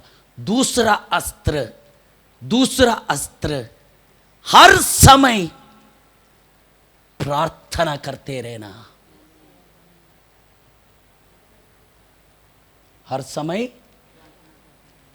प्रार्थना। कुछ लोगों की प्रश्न है, मेरा जीवन से ये सब कैसा हटेगा? हाँ, कुछ लोग बोलते पास्टर मुझे पता नहीं चलते, मुझे सुबह होते हैं मुझे उधर ही खींचता हूं मैं। हाँ, मैं छोटे छोटे बताकर मैं बंद करूंगा, समय वो खत्म हो गए। सुबह होते मैं चाय पीने वाले जगह पर उधर ही जाके बैठ जाता हूं। दारू समझे, ओ समझने वाला समझ लिया, जिसके लिए बोला गया वो समझ लिया। पास्टर सुबह सुबह चाय पीने का जगह पे मैं जाके अड्डा में बैठ के पीता हूं, पता नहीं मैं उधर खींचा जाता हूं। मुझे बाहर आना है। तेरा सुबह हो जाता है ना, जब तू क्या कर मालूम है? आज से क्या कर मालूम है? उठ जा बिछाने से, थोड़ा सा बाजू में जा, सोया हुआ जगह पर बैठ मत, क्योंकि रात भर सोया ना, उधर नींद का आत्मा हमें घूम रहे, तेरे को प्रार्थना करने के लिए नहीं देगा। कुछ लोग बिछाने से उठते उधर ही बैठ जाते, रात भर गहराई से सोया, नींद की आत्मा उधर ही घूम रहे। थोड़ा सा बिछोने से उठ।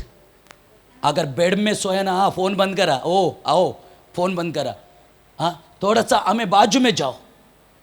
बेड में सोया ना, थोड़ा नीचे उतरो, एक खाली जगह में जाके घुटने में बैठ जा।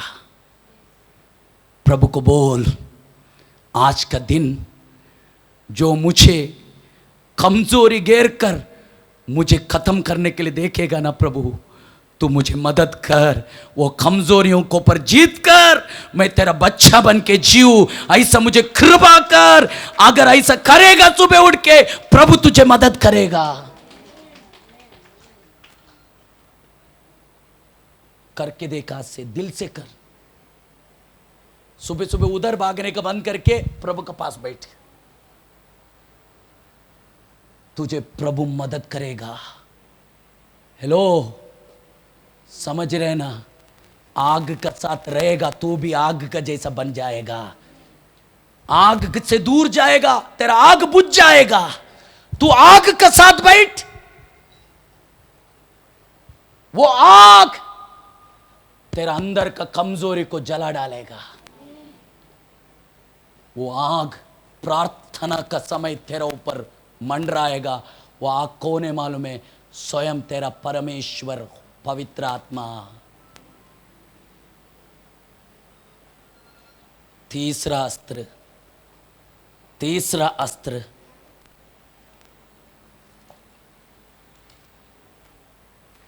परमेश्वर का वचन। ये किसका सिर में नहीं मारने का, कुछ लोग सिर में मारते नहीं, इसका अंदर लिखा हुआ वचन। ये अस्त्र कभी बनते हैं मालूम है आपके लिए? अस्त्र मुझे बताने के समय नहीं, यीशु मसीह अच्छा से सिखाता इसको उपयोग करने के लिए। मनुष्य रोटी से नहीं परमेश्वर का मुंह से निकला हुआ वचन से जिंदा रहते। व्यवस्था विवरण में ये वचन है लोगोस। लोगोस लोगोस यानी लिखा हुआ वचन। लोगोस लिखा हुआ वचन। लोगोस लिखा है व्यवस्था विवरण में। मनुष्य रोटी से नहीं, परमेश्वर के मुंह से निकाला, हमें निकला हुआ हर एक वचन से जीते। ये हमें व्यवस्था विवरण में लिखा है लोगोस। यीशु का समय आया उस लोगोस को रेमा में कन्वर्ट करना। रेमा, रेमा का मतलब पवित्र आत्मा का द्वारा परमेश्वर का वचन प्रकट होना।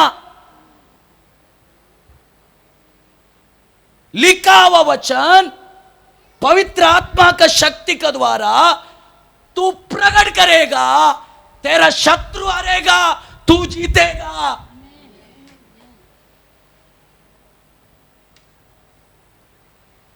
लोगोस ये रेमा में कन्वर्ट करने का। पवित्र रेमा मतलब पवित्र आत्मा का शक्ति के द्वारा वचन प्रकट होके आना। ये रेमा क्या करते हैं मालूम है? आपका बीच में बंधनों को तोड़ते हैं। ये रेमा आपका बीच में रोगों को चंगा करते। ये रेमा आपको बदलते। ये रेमा शत्रु का गढ़ को काट डालते। इसके लिए पौलुस बोलते पवित्र आत्मा देने वाला परमेश्वर का वचन दोधारी तलवार को हाथ में ले लो। एफेसियन पत्री 6:12, एफेसियन पत्री 6:12 उसमें ऐसे लिखा है पवित्र आत्मा देने वाला परमेश्वर का वचन रूपी तलवार को हाथ में ले लो। हाँ 6:12 नहीं, 12 नहीं, 18। हर समय नहीं, ऊपर का 17। और उद्धार का टोप, हाँ आत्मा की तलवार, हाँ जो परमेश्वर का वचन है, हाँ ले लो। हाँ और हर समय उसमें ऐसा नहीं लिखा है, वो हिंदी का ट्रांसलेशन। पवित्र आत्मा देने वाला वचन रूपी तलवार को हाथ में ले लो। मराठी में है क्या? वो मराठी में हमें 6:17।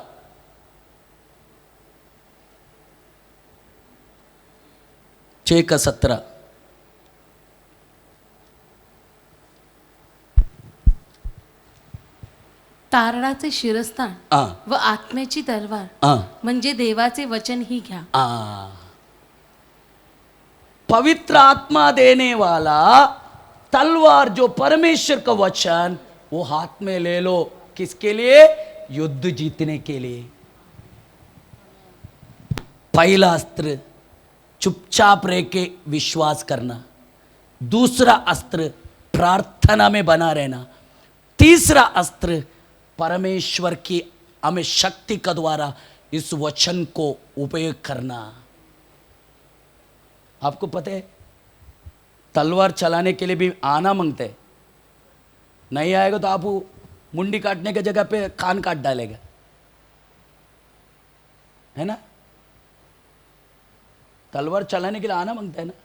अभी देखो एक बंदूक चलाने के लिए आना मांगता है ना।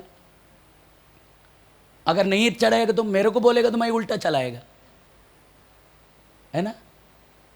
आता है ना मुझे बंदूक चलाने के लिए बोल के, हमें उसका मुंह को इधर रखेगा और ट्रिगर को इधर रख दबाएगा। इसका मतलब चलाने के लिए आना चाहिए आपको।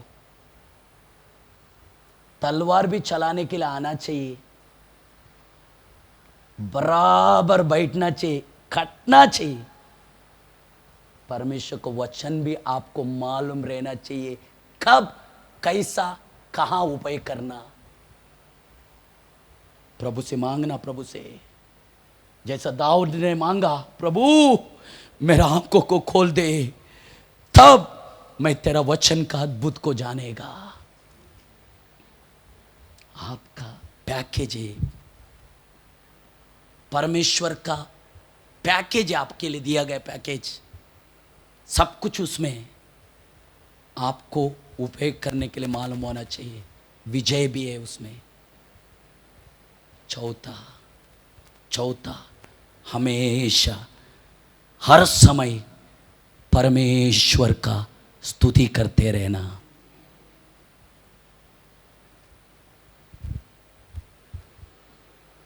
छोटे छोटे छोटे अस्त्र आपको लग रहे हैं ना, परंतु आपका जीवन को बदलने वाला अस्त्र है। मैं विश्वास करता हूं ऐसा आप बनेगा, ऐसा व्यक्ति खड़ा होगा। जैसा मालूम है ना, लाल समुद्र का सामने एक झुंड कुड़कुड़े कर रहे, एक व्यक्ति है, उसका नाम मूसा। इस्राएल जन को बोल रहे चुप हो जाओ।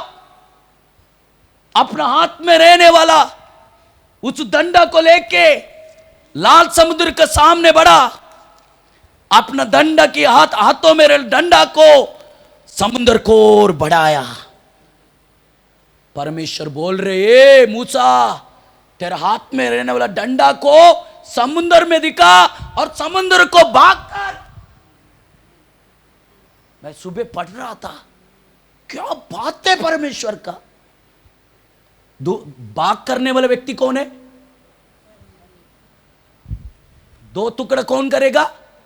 परमेश्वर मूसा को बोल रहे, तेरा डंडा है ना, समुद्र को दिखा और समुद्र को दो भाग कर।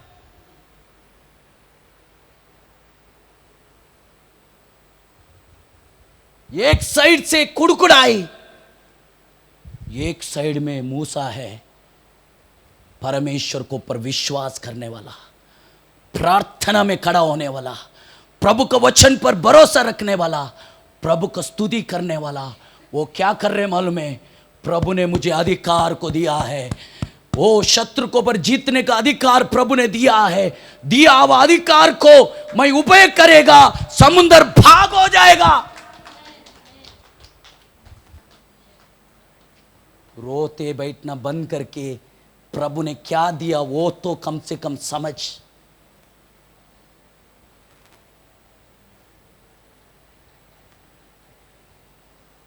अंदर खजाना है, ढूंढ रहे बाहर। खजाना अंदर है, हम ढूंढ रहे बाहर। अंदर झुक के देख, प्रभु ने तुझे क्या दिया है। मूसा हार नहीं माना, परमेश्वर के लिए खड़ा हुआ। यस, मैं भी खड़ा होएगा। मेरा हाथ पकड़, तेरे लिए मैं खड़ा हो जाएगा। ऐसा बोलने वाला कोई है क्या? मेरा हाथ पकड़ प्रभु, मैं भी खड़ा होना चाहते। ऐसा है क्या? ऐसा हाथों को प्रभु आज आशीष करे। आइए हम अपने आप को परमेश्वर के हाथों में समर्पण करें। ओ धन्यवाद।